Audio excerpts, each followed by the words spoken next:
What's up, and welcome to another episode of the Grind Line Podcast. I'm your host, Greg. You're listening to episode 167, I think. I think it's 167. But I'm here tonight with Ryan, but then also had to pull in emergency reinforcements in Jake Rivard from Winging It in Motown tonight to talk about, I guess, I had no plan before tonight. And then this morning, I just thought I would use Jay Fresh's new war roster builder to come up with something and touched a nerve. And then Ryan touched it even further. And then we brought in writer and noted Filip Zadina hater Jake to come and talk about loaded. what we're going to talk about tonight, which is going to center a lot around Filip Zadina. But I want to know how you guys are doing tonight first before we kind of dig into it. How you doing, Jake? I'm doing all right. I'm actually excited to do my first David Iris game. So this will be my emergency backup goalie podcast. Great. I mean, other than this Wings game, I'm doing just fine. They're currently playing Boston and playing is a loose term. Typical things of the recent Red Wings, so it's fucking awful. Other than this Wings game, I'm doing fine is evergreen. You could apply that pretty much any night. Is that trademarked? Yeah. It is now. We're playing what some people might call hockey, I guess. It's just still. You could listen. I said this earlier. You could listen to last week's episode, and there's zero difference between last week and this week. It's the same thing over and over again. They just let up a god awful shorthanded goal where Boston had more pressure than their own power play unit, which is it's really not surprising at this point. No, but it just leaves me dumbfounded. I think every time anymore. It's just the slogan I've been using this year is "Endure the Detroit Red Wings." Can you feel it? Can you feel it, Mr. Hang Krabs? on for dear life. It's terrible. The Red Wings pressure is that of a half running garden hose. That's literally what the pressure is right now. Like there's nothing. And Larkin even said it last week. He's basically says there's no one is having a good time in the locker room. No one's having fun. So whose problem showers is that? Put on more pressure than this team. That's a damning quote from him. It is. And they replayed it before the game too. I mean, it's true. And when the captain says that, you got to do something. Now, they're not going to fire Blashill right now because there's 12 games left after this, 13 games. There's no point really, but you can't. I mean, morale is still important to a certain point. And we have a shitty schedule coming up, like really shitty schedule where we play the best teams in the league to like close out the season. So it's not going to be fun, but we're going to get into tonight's subject where like I said, brought up the war roster builder and almost half mistakenly left Zadina off the roster because I think he's probably one of the bigger chips you can use in around the draft, try and get extra draft capital out of him because I had a hard time fitting him in the top 6. I picked us up a second line center. We had talked before in Ryan Strome. I had Berggren making the other slot on the second line. And if I'm playing Filip Zadina on this team, I think he needs to be in a top 6 role. He's not a third line grinder. He's not a fourth line grinder. And even then your third line is Robbie Fabry, Pius Suter, Joe Veleno. And who are you pushing down currently? Because Joe Veleno's really come on. So we got flack on both sides of the aisle for it. People who love Filip Zadina say he needs to stay. People who hate Filip Zadina and basically say he's a mixture of Jonathan Ericsson and Riley Sheahan. And I have no idea. I'm center with he has not been what he is supposed to be. But then I take the other half of it where I say he's 22 years old. This is his first full season in the league. He has really good possession numbers. He has a fairly low PDO score, meaning he's unlucky. Don't use that stat. It's not a real stat. Everyone will call stats that are good for him fake. That's what happened today. Those are fake stats. And then they quoted plus minus. And I'm like, oh, Lord, please stop that. You notice how he didn't respond to me after I gave him Larkin's plus minus from a couple years ago in his second season? No, that weird how that conversation stopped. Everything I don't like is fake, but everything that supports my narrative is real. Exactly. That's kind of how I go about it. That's how Jake writes his articles. If it's wrong in there, it's only because you think it's wrong. Or if I change my mind later, then all I was doing was just testing you guys, you know. I was getting warmed up. That was a joke. Didn't you get the joke? I'm looking at Zadina's evolving hockey numbers right now, and his goals above replacement and expected goals above replacement are awful. They have his offense at the 23rd percentile and defense at 7th percentile.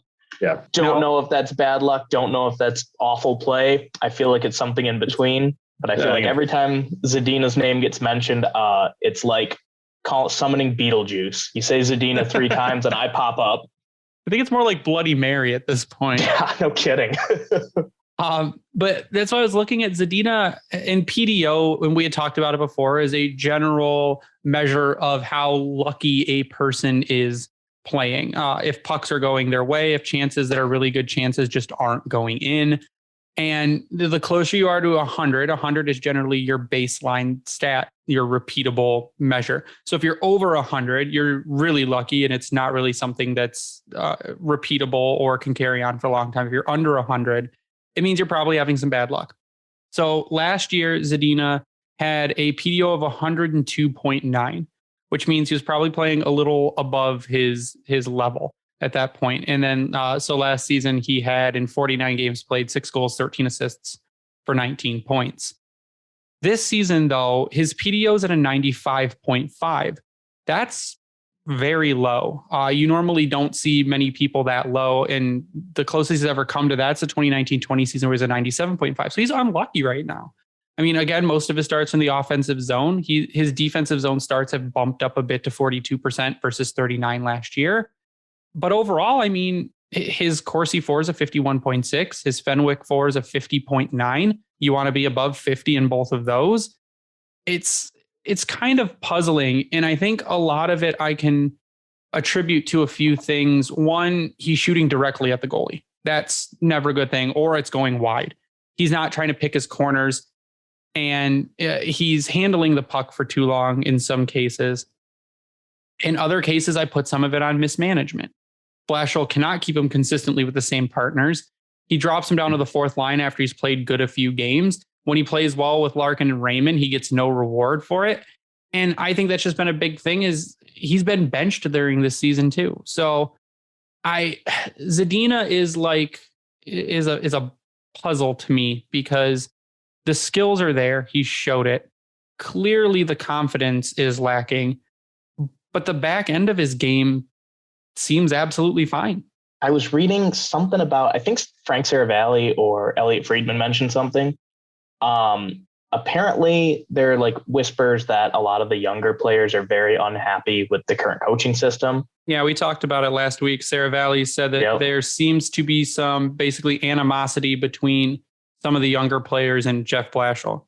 Who would have ever guessed? Oh, no way. I feel like this discourse always winds up with 2 separate camps. You mentioned this earlier, but one is like, he's a bust. He's a total bum, like the worst player of all time. Get rid of him immediately. And then the other has just every excuse possible for him. Like, he just needs elite line mates. He just needs better defensive partners behind him. He just needs, X, Y, and Z, where I think the solution is somewhere in the middle. And I think that people really need to, 1, temper their expectations if he sticks around, and 2, get ready for a name to move. I don't know when, I don't know where, but him, Hronik, Bertuzzi, and God, somebody's going to kill me on the internet for this, possibly Jacob Vrana. I mean, if there's a good enough return, I wouldn't be surprised to see one of them on the outs. I think Vrana would be the last person you'd move, because when we talk to Daniela, it seems like he can almost score at will.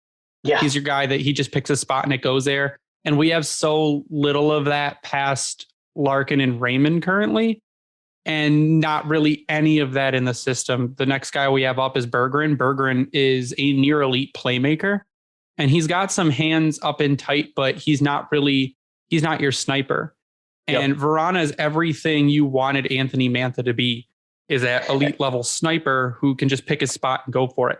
And Zadina was supposed to be that sniper too, when he was drafted. But he was supposed to be a pure goal scorer. I mean, again, and here come the excuses. Zadina's 22. So that's not old.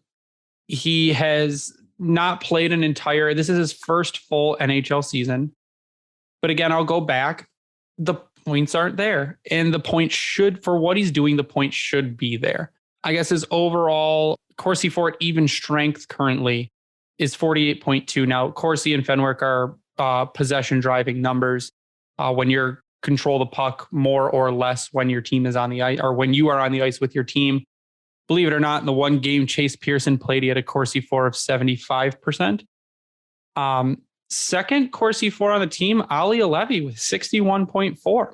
Now that's another player I'm pissed off about because I'd love to see more of him, but Jeff Blashill apparently hates him. Dan Renouf came in third. Riley Barber came in fourth. Tyler Bertuzzi's a straight 50. Dylan Larkin's a 49.9. Lucas Raymond's a 48.7. And then you got Zadina right above Mo Sider. So he's doing things with the puck that are good. You can tell that. He can drive into the zone. He can play keep away. He can deliver pucks to people. A lot of people will really, and I'm kind of in the same camp. His defense has not been phenomenal.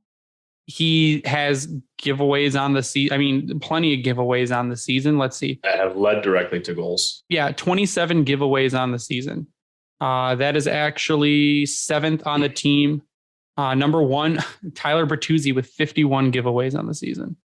I can see that. That's high. Second highest is Filip Hronek with 40.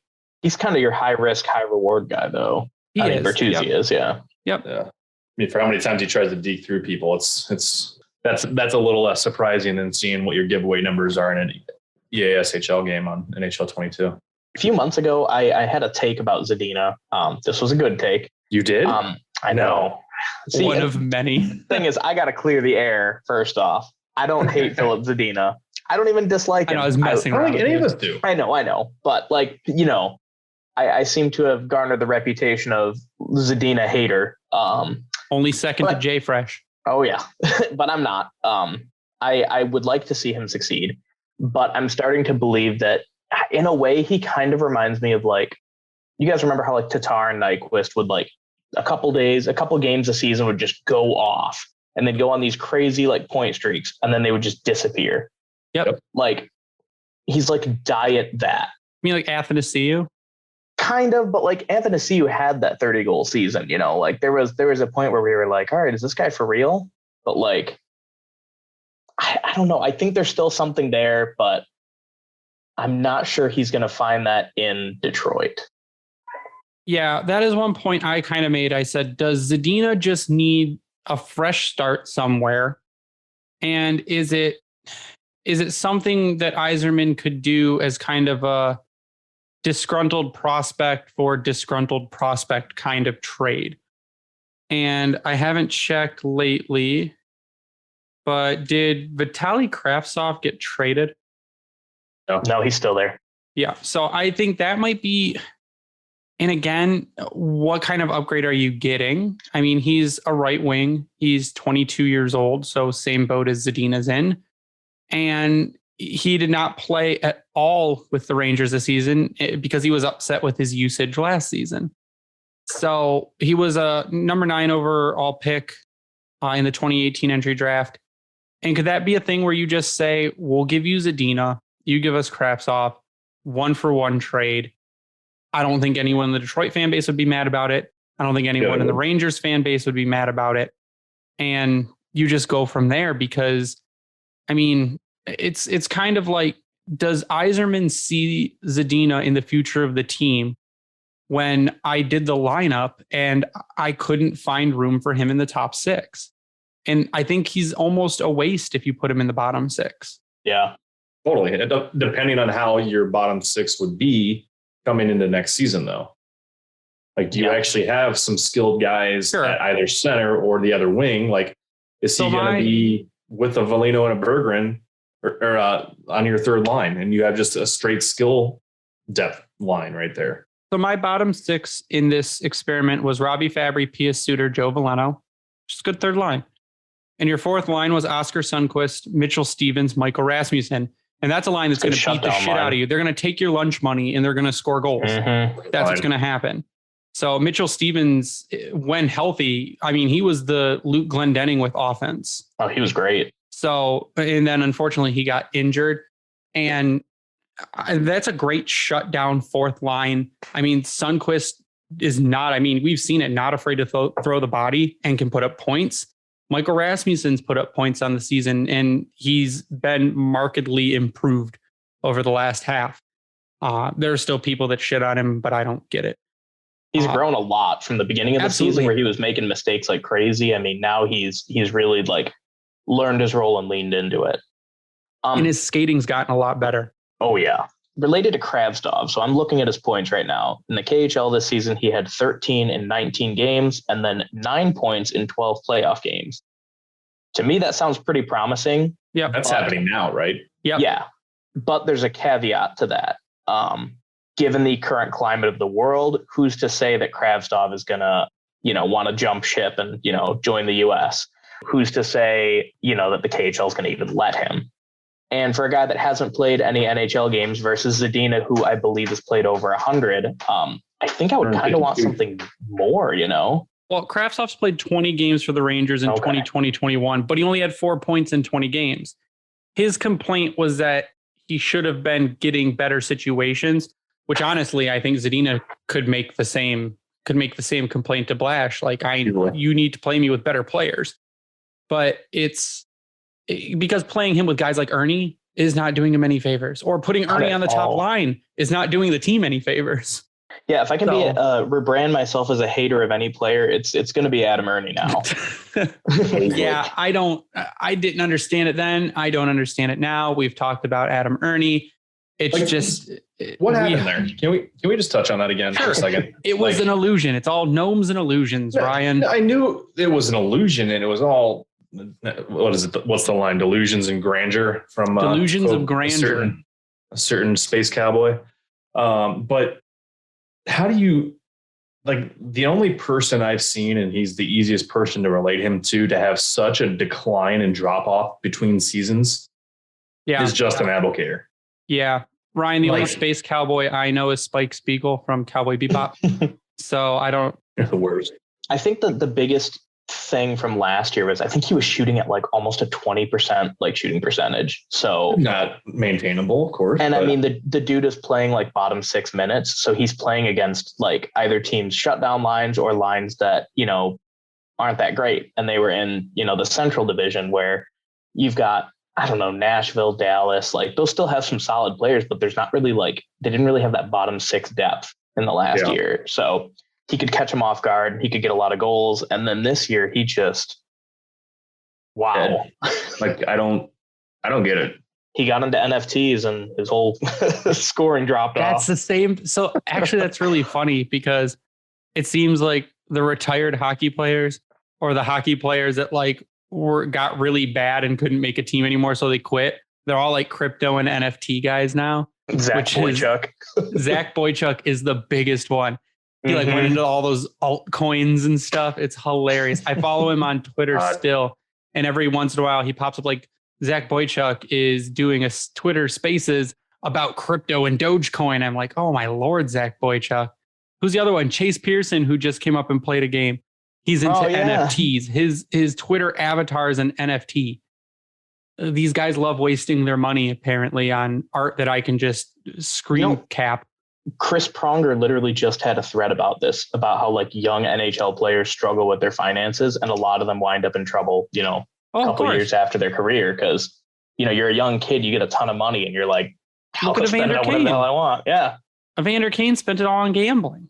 Like that's what they say is when you're a professional player and you're that young, the first thing you need to do is to get a financial advisor. Yeah, you're a mark. Give them all your money and let them do things with it. But even then, you've got who is that guy who used to play for Columbus? He was with Pittsburgh for a bit. Jack Johnson.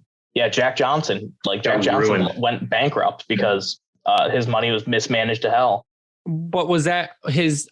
If I didn't remember correctly, was that his family that did it? Parents. Yeah, a large part of that. Actually, I think all of it was his parents. Yeah, that hurts. But because they took out investments for him. Yep. You almost can't trust anyone to do it. No, you can trust a professional at a firm to handle your money whose job it is to do that, or else they'll get fired. Don't let your parents do it. Be immediate, all over that type of thing. Well, they do health classes and all this other stuff. They should do a financial management class. Mm-hmm. Or at least your agent. I think everybody should do that. At least your agent should be able to hook you up with someone. Mm-hmm. So back to Zadina, though. I guess my main question is going over what we've gone over, knowing what we know about Zadina, watching him play night in and night out. Do you see a spot on the team for him next season? And I guess what would you do with him?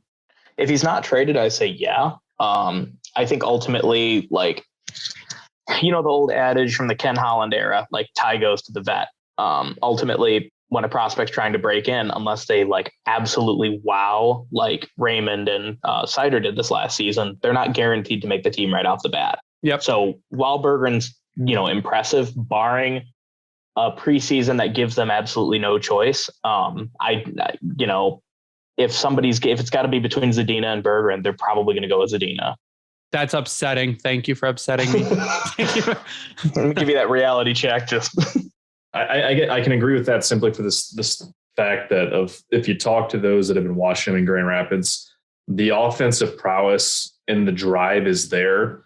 I mean, I was thrilled to finally get to see him play this weekend. Oh, he rocked. That team is bad, and he stands out on that team. It's just that when he gets rid of the puck, things go bad.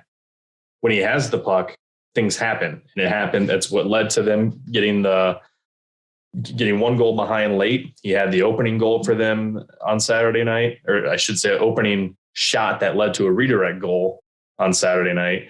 When he's out there, the puck, it just comes to him. But even if he's not even trying to get possession on it, I noticed he did it multiple times the other night.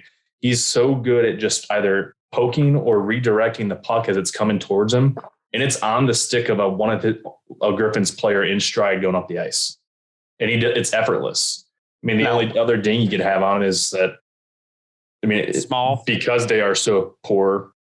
Like, he is smaller, so he's not out there throwing his body around. So defensively, it's a potential liability, but at the same time, you're not really relying on him to be out there to do that. You're relying him to be out there to set your team up to score goals.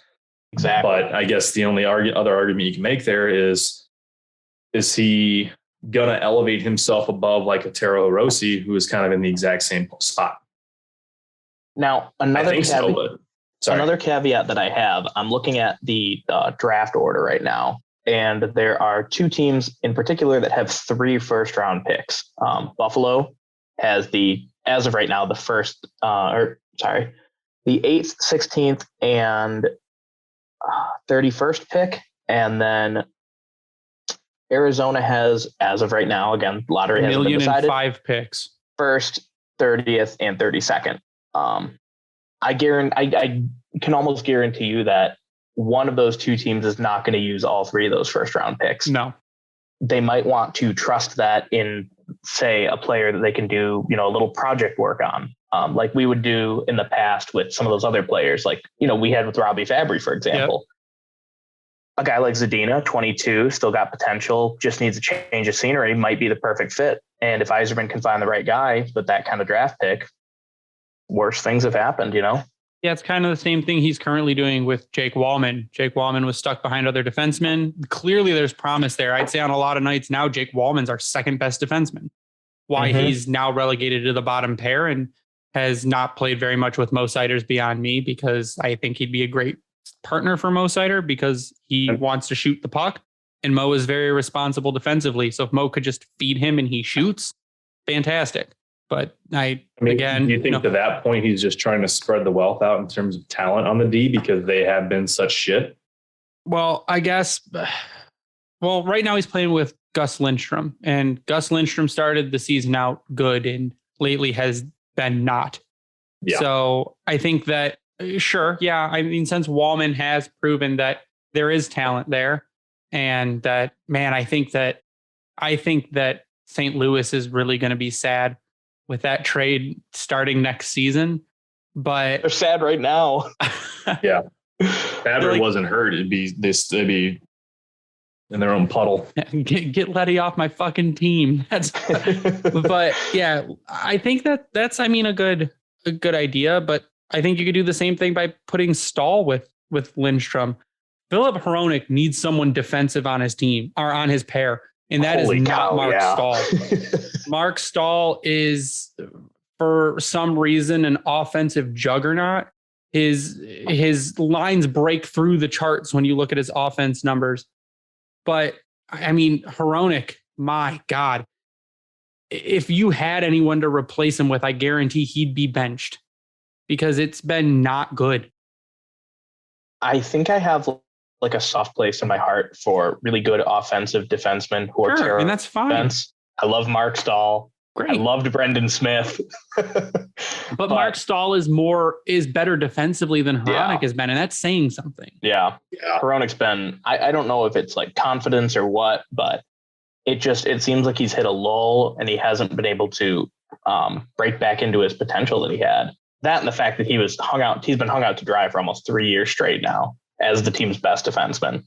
Well, I mean, maybe he's one of the young guys that has a problem with Jeff Blashill. And I could see it because this thing really started with Hronek COVID season when he came back from the Czech Republic and started playing. And we're like, wow, what happened to Hronek? He's not playing well. And then last season he started off good and kind of fizzled. And this season's been kind of almost the same thing where he starts off okay. And then as the season progresses, it just gets progressively worse. And like you said, it's good to have an offensive defenseman. You need those on your team. You need guys that can move the puck. You need guys that can assist and get points.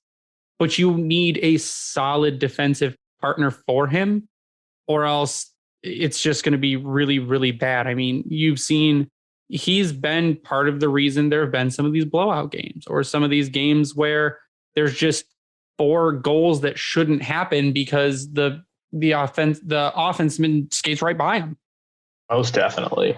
Yeah, I'm looking at the free agents right now, and I don't really see much that we could do in terms of like defensive defensemen. Don't like any of it. When we talked to Max, we talked about he doesn't really like the defense free agent pool because the people that are, I guess, quote unquote, better are old. Yep. They're 31 plus years old. I mean, Chris Letang is probably the best free agent defenseman. And look how old he is. He's going nowhere. Giordano's a free agent too, but I mean, Toronto's not going to be able to afford him. No. But again, he's old. It's not something that's going to fit into the Red Wings rebuild. Years. Yeah. So like, the best case scenario I'm looking at right now is like, I don't know, Colin Miller, but he's going to be 30. And even then he's fine. Yeah. And like, I mean, I can pull fine out of the minors. Yeah, exactly. You got like maybe a 1-2 year stopgap at most with these guys. Kelvin DeHaan, another like, yep. Well, people keep talking about Donovan Sabrango, and I keep telling them Sabrango is young. That's the thing. Like, he was in the AHL on a technicality. They allowed him to stay because of that technicality, but he's still young and he's still developing. Jared McIsaac is not I would call McIsaac a offensive defenseman. That's really what he was drafted as, was a guy that could provide offense. I have not seen much out of his defensive game, but he's been better this season. He's also been not hurt. That's what really helps. Wait, now you didn't say that. So it's, again, I fully expect Edvinsson. I fully expect Edvinsson to make the team. And maybe Edvinsson is the defensive partner that Filip Hronek needs. But again, you don't really want to put all that pressure on, a 19-year-old either. You don't. Obviously, Seider leaned into it and has been outstanding. But like, I guess I don't know what to expect with Edvinsson yet. I don't think he's going to hit Seider level yet. But like, he could surprise me. He could prove me wrong. The hand quicker, sooner rather than later. Yeah. Yeah. But I mean, I think if you're pairing Edvinsson with Hronek on the second pair, you're not overplaying him. So he's going to be a little bit more comfortable, I think, there. And I mean, all you have to do is say, just don't let him fuck up. Just stop when you see him starting to fuck up, just stop it. Because that's all you got to do is play. I think that also helps. One of Edvinsson's thing is like, can Edvinsson put his whole toolkit together? Can he play an offensive style of game that he kind of likes, but also be okay defensively? Or be really good defensively, because that's what we're expecting of him. But I think that may take a little bit of if you pair him with someone like Hronek, let him focus more on defense, because Hronek is that offensive style player. So I think that's probably our best case scenario, because I would not immediately start Edvinsson on the top with Seider, because then you put your two best, what you assume are going to be your best defensemen right there. And then the rest of the lineup is kind of out of balance. Can I ask you guys a question? No, this is our podcast. No, go ahead, Jake. Yeah, I saw a poll today from Tony Ferrari. Love Tony, our favorite bald prospect analyst. He basically did a poll of a bunch of rebuilding teams, and he asked who you thought was in the bestest to succeed. So in this case, it's New Jersey, Ottawa, Detroit, Buffalo, Montreal, and I think and Arizona. Chicago. Yeah, I guess Chicago you could count too. So that's about 7 teams. Out of those teams, who do you think is currently in the best position to succeed? I would say, now this is taking everything into consideration, given their current pipeline, their ability to draft, and who's running the team. Mm-hmm. I mean, we've got the 4th rated prospect pool in all of hockey. We've got what I would consider the best general manager in hockey. I would say, I mean, hometown bias, but looking at everything else, I would say us. It's close between Detroit and New Jersey, in my opinion. I mean, Jack Hughes is just outstanding. You've got Luke Hughes is coming up. Yep. They've got a great prospect pool. Nico Hischier is a great underrated center. Dougie Hamilton's locked up for the next few years. So they'll be fine. It's just hard to tell if I think they're better now, but I think in the long run, Detroit's going to be the one that turns out better. Well, yeah, I think Yzerman he's doing what he did in Tampa. He's going to try and set up a dynasty. And that's what you got to do in professional sports in the cap era is you got to set the team up to succeed long term, or else you're fucked with money like Toronto. You guys think they're going to finally break out of that first round? No, absolutely not. It's a curse. Yeah, I'm torn because, I mean, you look what New Jersey's got and you're just confused as to how they continue to be bad. I mean, as you just kind of listed out the guys that they've had on this team. But then you think about what Detroit's got, because I don't know what New Jersey's got coming up the pipeline, but I think Ottawa is going to make a real strong case sooner rather than later. But is that going to be sooner than Detroit? I'm not sure who's going to be leading the charge for Ottawa when it comes to that point. Montreal, I think, finally getting rid of the bullshit front office of Bergevin and whatever his nuts the other French dude that was coaching him for that faux Stanley Cup run is what I'm going to call it. Mickey Mouse run. Yeah, the world's. You were the best team in the world's worst conference. Yeah, I mean they're hard for me to read because they had a playoff team supposedly, and then now they're one of the worst teams in hockey. But they made the right front office moves because they brought in Gorton, right? Yep, they got Gorton and Martin St. Louis. Yeah, bringing in Gorton, I think, is one of the best moves any team could have made. The fact that he was on the market as long as he blew my mind because he turned around New York very quickly, and that's kind of terrifying of how he could probably potentially do that in Montreal as well. He was for now Boston. The only thing holding New York together is Shesterkin. Yeah. He was the one who built Boston into the powerhouse they were in the early 2010s. So that one, I think that Montreal is going to be a few years away, but it could be sooner because he's not afraid to go make moves and spend to bring in those the right players to fit what he's trying to put together. Now it's just going to be about their coaching, which maybe St. Louis could very well be that, which blows my mind. So I think Ottawa near term could be the scary one to watch, but what are they've got to fix goaltending more than anything. And they have Pierre Maguire still. Oh, and that's Lord. The other one that could end up biting them in the asshole.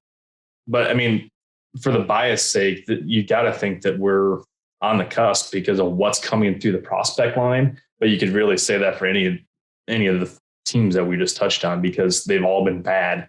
They've all had decent picks and they've made the right moves to acquire more and or backed up their prospect line. So I don't know. It's hard to tell because they've all been just shit for New Jersey confuses me. I don't know how they've been so bad. Maybe it's just because they're in New Jersey.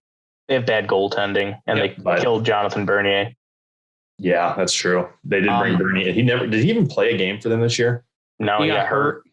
That soon? Okay. Mm-hmm. Mm-hmm. On purpose. Didn't want to play. I just saw a stat, speaking of Montreal. So Cole Caulfield, since Martin St. Louis took over, has 15 goals in 25 games. Yeah, he sure does. I'm starting to wonder, could Zadina have some sort of, breakout if Blashill is fired? That's the other thing. And that's one thing that I brought up. People are like, that's just excuses. Blashill has mismanaged Zadina. That's what he's done. Yeah. In other areas, Blashill has been good with rookies. I mean, immediately putting a Lucas Raymond on the top line when people thought there was even a slim chance that he'd make the team this season. And he's thrived. Done great. I mean, Seider is raw talent, but again, the coach needs to play him. I mean, that's what you got to do. The coach says you get this many minutes, and starting him off from the beginning with over 20 minutes a night, it's all Blash.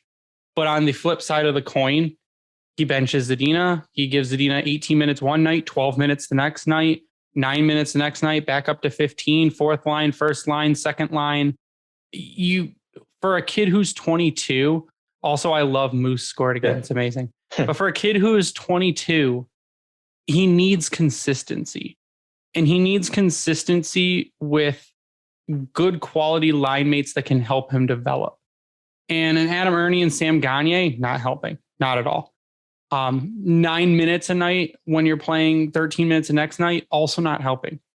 It's consistency is key. And I think that's where Blashill has kind of hurt him and probably made him a little angry and a little discouraged, is that he's not getting consistent play or rewarded for good play when he does play well. I think that's the thing. He's victim of the Blashill blender is what he's been this season. So it seems like he's like the whipping boy. Yeah, like he's a new Anthony Mantha. Bad. Yep. Yeah, but he hasn't helped himself though. I think the whipping boy thing with Zadina, I mean, more often than not, is warranted. And that's why I just kind of laughed at the fact that we had people coming after us today saying that we're Zadina stands and God forbid that you try to look at both sides of the story for this kid. Lord, you say one positive thing, you're a Zadina defender. He's unlucky, but he's also been shit. There's really been, it's one story or the other. I mean, like this was a couple games ago, I remember tweeting out, he probably had one of the best shifts of the season, that he was up and down the ice, stole the puck, was able to actually put on a huge forecheck, and then the whole thing was destroyed by a shitty hooking call. Mm-hmm. It got vertical or parallel to the ice, too easy for the official to make, and they ended up getting scored on shortly after. And I also think that he's somebody driven a lot by confidence. I mean, he's even said it in interviews. Absolutely. When he's feeling himself, he's on, but like he plays such a heady, cerebral game that he has like the brain of a goalie in the body of a forward, he gets in his head and he's just down in the dumps. And he has Dennis Cholowski syndrome. Yeah. Dennis Cholowski's issue, the skills were there, talent was there, you could see it. But when something went wrong, it ruined his entire game. Mm-hmm. And the game went to shit because he could not get out of his own head. And that's what Ned said. And that's Ned's thing, is they say, how do you maintain being like good? Like, how do you do it? He's like, you have to have the memory of a goldfish. You can't let anything past 5 seconds worry you, because it's over. That already happened. You can't take it back. Why let it bother you? And I think that's what some hockey players, that's the crux of their thing, is that they can't get out of their own head. And like I said, and then you get on social media and you see the discourse. That's the worst thing. Like, I would absolutely not have one if I was an athlete. Especially in Detroit, do not go on social media. It's terrible. I never read the replies. We're light in comparison. So before we move on to the last section of the night, I just need to read a quick message from our sponsor, DraftKings. The NHL season has been packed with dirty dangles, hat tricks, and big wins. As the action rolls on, DraftKings Sportsbook, an official sports betting partner of the NHL, has your shot to win big too. New customers can bet just $1 on any team and get $150 in free bets if they win. That's right, a bump in the win column for your team means free bets for you. If Sportsbook isn't available in your state yet, you still have a shot to light the lamp. Everyone can play for huge cash prizes with DraftKings daily fantasy hockey contests, and DraftKings is giving all new customers a free shot at millions of dollars in total prizes with their first deposit. Download the DraftKings Sportsbook app now, use promo code THPN, bet just $1 on any NHL team, and get $150 in free bets if they win. That's promo code THPN at DraftKings Sportsbook, an official sports betting partner of the NHL. 21 or older, restrictions apply. See show notes for details. An update on Red Wings rookies. Moritz Seider on that assist on the Dylan Larkin goal became only the second rookie defenseman in the last 25 years to have 40 assists he is leading the Red Wings in ass. So it's great. Once he gets that A, he's definitely going to be the ass man. Well, we can't wait for that t-shirt. Again, it's something that we talked to Daniela about. I could see Mo Sider getting an A next season. Do the A in the corner and then go ass man. I'll do the Photoshop. It was Rowan tried put a picture of Darren Helm and put a C on his chest. And then I took it and put a minus next to it. But yeah, I think I struggle. I really struggle with this because I'm rooting for Filip Zadina. That's the thing. None of us want him to fail. None of us want him to do bad. We want him to be the goal scorer that he said he was going to be because that is something we really need. We need secondary scoring. I mean, we need defense more, but we need secondary scoring. And we all want him to be that player. And Larry Murphy even said it's like he's gripping the stick. He's gripping too hard. He's waiting. He is second guessing himself on taking shots. He's not moving to open ice when he needs to move to open ice. He's trying to play OV office and shoot the puck, but when he shoots the puck, it goes directly into the goalie, like we said. And he needs to almost reinvent his scoring or figure out what he needs to do to get better opportunities, or else we're not going to be having this conversation next season because he's not going to be on a team. I'm starting to wonder if if things would be different if he practiced with Verana, somebody who can point somewhere, shoot, and boom, there it is. Who he should have been paired with since Verana came back. Have they done that since he got back or no? Tonight. I looked at the card tonight and the second line had Verana and Zadina on it. So that was the thing. He had great chemistry with Verana last season. I mean, they were the checkmates. It was Verana, Zadina, Hronek. So, and that's what you would think coming in, Verana coming back from injury, and I mean being absolutely on fire. And you're trying to get Zadina going. Why don't you put him with the dude who he played very well with last season? But again, Jeff Blashill knows best. Blashill blender, right? And the past 5 games, it's driven me absolutely insane because I look at a card and it's like he threw darts at a fucking board with a blindfold on. For experienced first line Adam Ernie. Experienced fourth line Jordan Osterley. I just gave Ryan an aneurysm. But that's the conundrum, though. I think we're in really, though. It's that Blashill leaves, like you said earlier. Does that spark a Zadina coming into next season with a renewed, maybe 1 or 2 year deal and a brand new coach? Be like, all right, it's starting over. Day 1, let's go. And he comes out shooting like a Caulfield. Now Caulfield's got a very unique shot. So I don't think he's going to be Caulfield, but is he going to do that? No. Cole Caulfield, ever since he was drafted, that shot has been there. He's been one of the most purest shooters in hockey. But you could argue for a bit that Zadina has a pure shot like that. Maybe that can click with a new coach, depending on how he's used, yada, yada, yada. Sure. However, to the other point, as we've already heard, maybe you just ship him out. Maybe that's the new scenery that he needs. It's all, where do you think the value is? Yeah. Mm-hmm. You're going to get him cheap.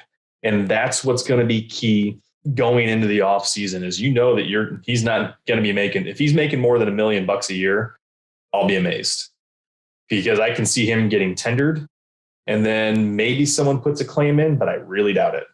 And honestly, that's kind of my worry with a trade too. What kind of value do you expect to get out of him? Yep. If you can possibly, get somebody to part with that first round pick, one of those later first round picks, I'd say take it and run. But I mean, I don't really foresee that happening unless somebody really, pulls the I can fix him game. Maybe is your best case scenario someone offer sheets Filip Zadina for what, 4th round pick? Yeah, let me pull up the offer sheet. If it's a 4th round pick, of course you're going to match the offer. But I don't know. It's hard to say because, again, the skill is there, right? I mean, you've seen it. You got to hope that his contract's going to be over $1.3 million to even get anything out of it. So Yeah, it looks like anything over 1.395 million is a third round pick for compensation. And I mean, at that point, I would just sign it. There's no way anybody's going to actually put in, Kakaniemi money for Zadina. Oh God. I mean, that's your best case scenario, I guess, if someone puts in Kakaniemi money. Would I be mad if Zadina got traded? I think at this point, I'd almost be maybe happy for him, because looking at how, like I said, his deployment and everything, and part of it is his fault at times, but at other times it's not. The times that it's not is when it really, really sucks, because you can see he has 3 really good games playing with Dylan Larkin and playing with Lucas Raymond and playing, getting power play time. And then the next game he's shipped down to the 4th line. And that's a killer, especially if you're a guy who's driven by confidence in how the coach has confidence in you and plays you. And we don't know the conversations behind the scenes. Maybe he's been talked to about it. Like, hey, you've been really good, but unfortunately we have to play on the 4th line. Even then, that's shitty. But I mean, I would almost feel better if he went somewhere and got like a fresh start and ended up having, like, the first season he's gone, having a 25 goal season. Because I think would shut a lot of people up. Yeah, but then you have the people like, oh, they had this guy, they could have kept him, and why didn't you trade him for more? And blah, blah, deservedly blah, blah, blah. so. You're damned if you do, and you're damned if you don't. As of right now, that is the type of guy that he is right now. Like, you don't know, and it's no wonder he's so polarizing. Look at that. That's why I put that out there. Zadina, Vrana, and there's a goal. No way. What a shot! Was it a Zadina goal? It was a Filip Zadina goal. Oh my God, goal. Zadina finally picked a corner. Oh. See what happens, Jeff Blashill, you fucking idiot. See what happens. Why didn't you do I'm new to that conversation, or I would go back and find it and be like, derp. Look at that. He picked what he should be doing all season. And now we can go rub it in the faces of people on Twitter. Like, look at this. You see that? But I mean, that's what they do. Just respond back to that long conversation you've been having with Derp. What now? That's what I say. What now? Just what were you saying? Or that. I like Derp. What were you saying? Derp is better. Just respond with like a single period and just ratio him. Or just the word goal. And that's exactly what you want to see. That is a goal by Zadina with assists from Suter and Vrana. That's a great second line. A great second line. And then the question is, what do you do with Berggren? Because Berggren's a middle 6 player. I would say more second line. I'm okay with Berggren starting on the 3rd line. I mean, that's a decent playmaking threat on the 3rd line. Like Robbie Fabry, middle, I guess you could put Robbie Fabry, Joe Veleno, Jonathan Berggren. Like that. I mean, that too could be a dangerous line. Veleno's. But then what do you do with Pia Suter? I mean, again, I picked up flexible center. I picked up Ryan Strome, but you could not, and then just keep Pia Suter on the 2nd, or you could flop Suter and Veleno. You could put Veleno's been playing very well. I mean, he's found his game lately. He's picked it up. You could put. We hoped the ceiling for Veleno was 2nd line center, and if he could be 2nd line center, and your 2nd line is Vrana, Veleno, and Zadina, I'm okay with that.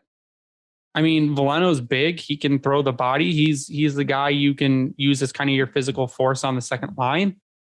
And then you move down. I mean, then your 3rd line would be Suter and Fabry and Berggren. And I'm okay with that too, because for as much shit that some people give Pia Suter for being small, he's been effective nearly all season.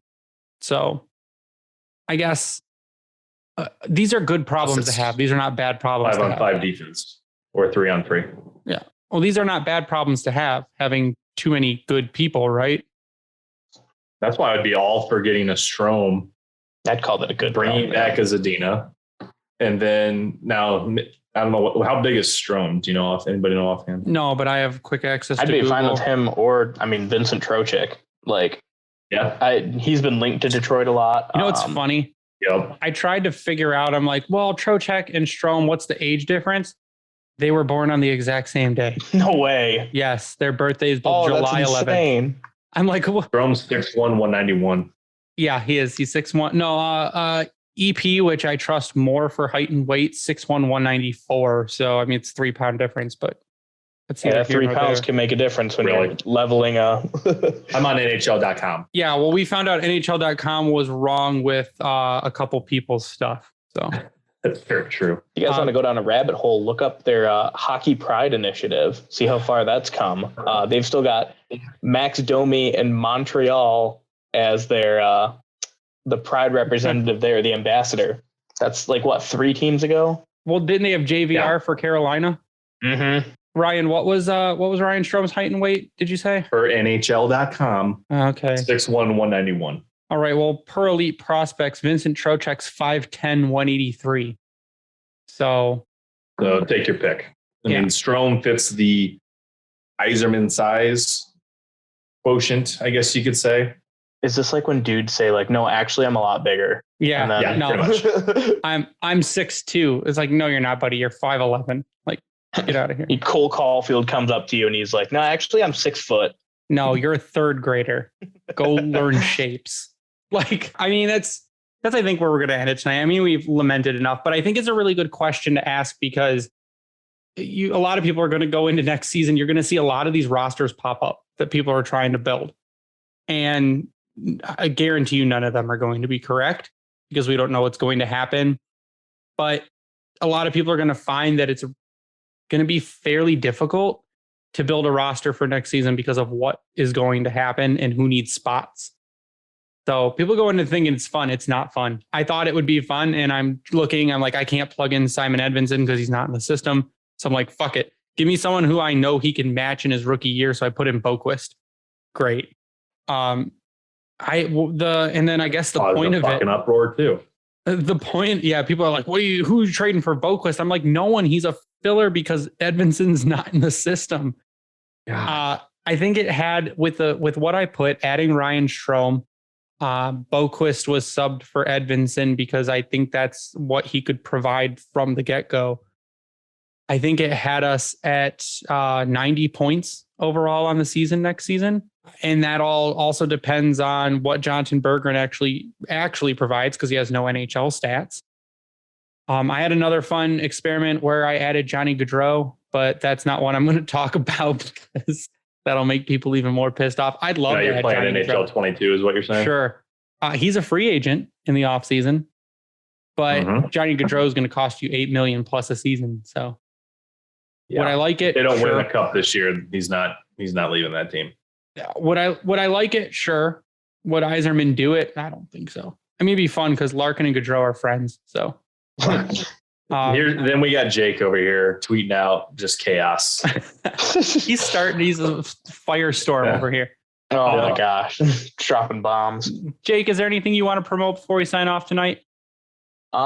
Well, if you guys missed, I think last week or the week before, I was on the Unsung Octopi podcast. Yeah, we shouted out. I told Adriana I would give them a shout out in one of our episodes, and I gave them a shout out because she does awesome stuff, and she's so nice. She's a real one. Mm-hmm. Yeah, so if you guys haven't seen it, I've interviewed Darren McCarty. We asked him a ton of questions about, the brawl and everything like that. If you want to follow me on Twitter, I usually post weekly articles, just kind of detailing takes and different things about the Red Wings. So my Twitter handle is @Rivard NHL. That's RIVARD NHL. Hoping to hear more from you guys. I really appreciate having me on. And I hope everybody has a great rest of their week. Yeah, man, we love having you on. We always need someone to chat to. Ryan? I really don't have anything.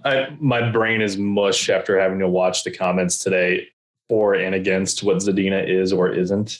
And if he was with better coaches, better line mates, every other fucking excuse, or the fact that he just sucks, I can't. And then he comes out tonight and fires one top shelf in a beautiful spot that the goalie can't get to on a cross ice pass. That's the type of shit you'll want from him. That's all you need from him. I shouldn't say all you need from him, but that's what he's there, ideally, air quotes, to do. Maybe you should stop trying one-timers and actually shoot in stride. Yeah, just get open and then things happen. It's crazy how that works in the NHL. But other than that, there's 12 games left after tonight. I don't know. There could be 11 games left by the time this is posted. So What was your line? Endure the what? Endure the Detroit Red Wings. Endure the Detroit Red Wings for these final 11 games. So that's all I got. Already ran 33. As Samuel L. Jackson would say, hold on to your butts. That's what he would say. But you can follow me online at Bringing the Wing. You can follow the Grindline Podcast online at Grindline Pod. We'd like to give a shout out to the Hockey Podcast Network at HockeyPodNet on Twitter, who is so gracious and hosts us and gets us awesome opportunities. We may have a new sponsor coming up.